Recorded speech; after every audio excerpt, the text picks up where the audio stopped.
Hello viewers, আসসালামু আলাইকুম।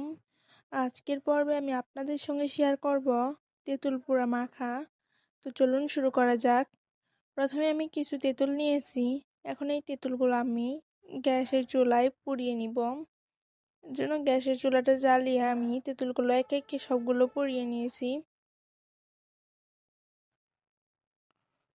তেঁতুলগুলো পুরানো হয়ে গেলে আমি একে একে তেঁতুলের খোসাগুলো তুলে নিব। খোসাগুলো ছাড়িয়ে এখন এতে দিয়ে দিব শুকনা মরিচ, লবণ, এগুলো দিয়ে ভালোভাবে মেখে নিব তেঁতুলটা।